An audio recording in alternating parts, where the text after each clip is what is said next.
The one thing I really like about the Evercade VS is the numerous cartridges that are available. I mean, every genre is represented on this system through a bunch of different developers and publishers from tons of different retro consoles. There's a little bit for everyone here, and that could be a problem or, a good thing, I guess. I mean, it just really depends on who you are, as a lot of these games definitely your feelings on them are going to be rooted in nostalgia. Some games may hold up, some games may not.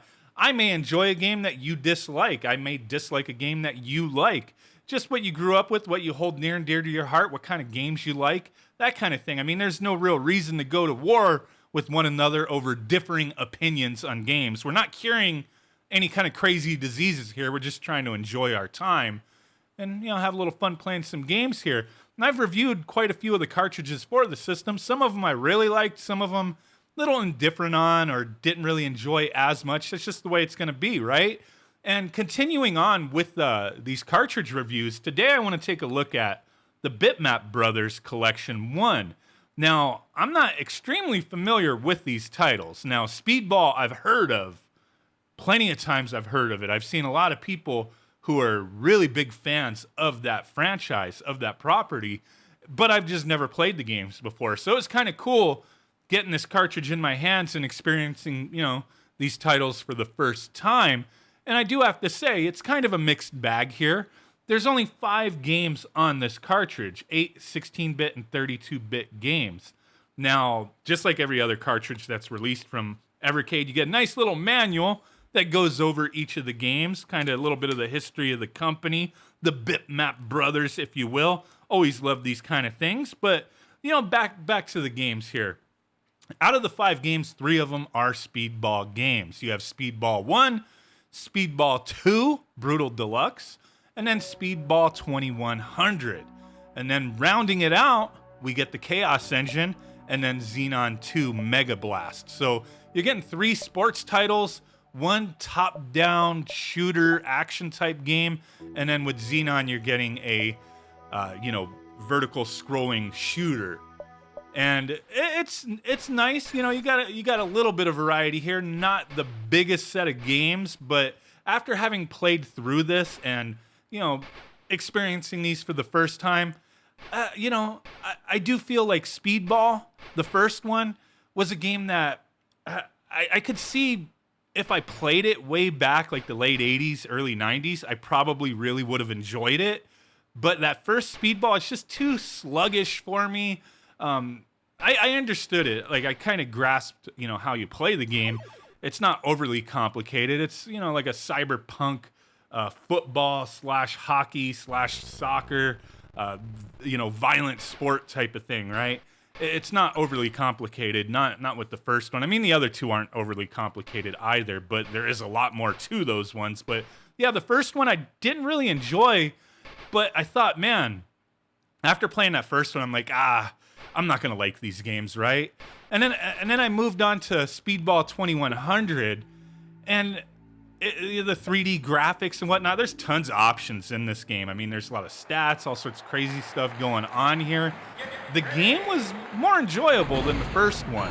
I really dug it, but there was a lot going on the screen at once. It's an enjoyable game. If you grew up with either one of those 2, you might really like them. But yeah, the first Speedball, didn't really care too much about. Speedball 2100, it was okay for me. But then I jumped into Speedball 2, which, was a game that came out before Speedball 2100. And Speedball 2 Brutal Deluxe was kind of more my style. The more I played it, the more I enjoyed it. It was just a lot more fluid of an experience. Really enjoyable game. Just kind of learning the ins and outs of everything there. But yeah, I really enjoyed Speedball 2. And then going back from that, playing Speedball 2100, I started getting more accustomed to it and, really enjoyed that one as well.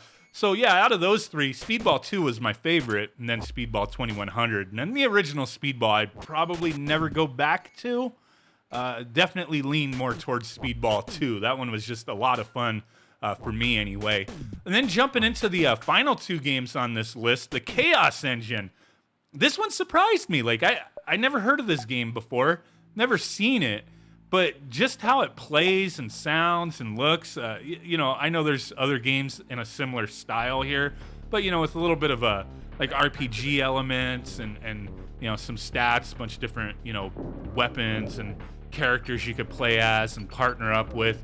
The variety is pretty cool. It can be a little challenging, getting used to, you know, how the hit detection is and, you know, how the enemies are coming at you and all that, but nothing that takes more than a couple minutes to get accustomed to anyway. But yeah, I really enjoyed that one. The style was really awesome. That's probably gonna be my favorite game on this cartridge out of the 5 is the Chaos Engine. Definitely my style of game. And then jumping into the final one, Xenon 2 Megablast.